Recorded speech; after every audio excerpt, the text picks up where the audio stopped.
kimsə səndən ayrılırsa, kişinin özgüvəni düşür, sıfıra düşür, mənfiyə düşür ki, mən heç kimə lazım deyiləm. Və sonra sənə təsdiq tapmaq lazım ki, yox, mən hamıya lazımam və yaxud çox adama lazım. Onu tapandan sonra sağalırsan ki, deyən görüm, bütün qızlar ölürmüş ki, mənim dərdimdən. Onu görəndə o özgüvən gələndən sonra artıq sağalırsan ki, yox, indi mən daha womanizer olmaq istəmirəm misal. Amma o etapda mən tapdığım maraqlı bir data var idi, trik var idi. Mən onu elə bir manipulyasiya üçün araşdırırdım ki, görüm hardan girsəm istədiyim məqsədə tez çataram da, sales cycle qısalsın. Və işləyirdi də. Onlardan biri o idi ki, bad boy olmaq. Yəni sən özünü tərifləməyə əvəzinə ki, mən belə falan yerə gitdim. Düşün də məsələn görüşə gəlmisən, gəlsən, mən getdim falan yerdə falan şirkət qurdum. Oradan bu qədər pul qazandım, nə bilim, falan maşınım var, falan danışanda. Yox, bunu eləyəndə qız sənə iyrənir. Qız sənə heç ehtiraslanmır ki, aman Allahım bu pul qazanır. İrəli nə danışsan da sən. Yəni o görür ki, sənin nəsə pulun var. Həm telefonundan görür, danışıq özgüvənindən görür. Oradan görür ki, bunun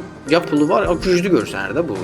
Onu da görür. Sən onun əvəzinə tərsinəsini eləyirsən, neqativ cəhətlərindən danışırsan. Misal üçün, söhbət vaxtı deyirəm ki, misal qızla oğlan münasibətlərində dinamika necə görürsən sən? Yəni bu 50-50 olmalıdır, kişi qadına tabe olmalıdır, qadın kişiyə tabe olmalıdır. Deyir ki, mən 50-50-yə əlbəttə bizim hüquqlarımız bərabərdir falan, Sən strategiya olaraq özü gücdə qoymalısan, teoretik, intuitiv ki, mən də səndən razıyam. Bu səhv strategiyadır. Düz strategiya odur ki, deyirsən ki, mən o fikirdə deyiləm. Mən fikirləşirəm ki, qadın kişiyə tabe olmalıdır. Bu nədir? Gücü göstərməkdir. Yəni sən bir fikir düşünür. Mənim fikrim səninkindən üstündür və sən mən tərəfə gəlməlisən. Mən bunu deyirəm, deyir, niyə? Niyə tabe olmalıdır? Deyirəm, niyə? Deyim, niyə? Budur, başlayıram nağıl danışıram, detalları, tarixi falanı bəşməkdən. Bu adamı inandırıram. O debatda məğlub olandan sonra belə pis çıxmasın, kəndiri keçirdir boğazına, verir əlvə ki, buyur, bundan sonra mən səninlə. Sən negativi başa salıb ona satanda ki, bəli, bu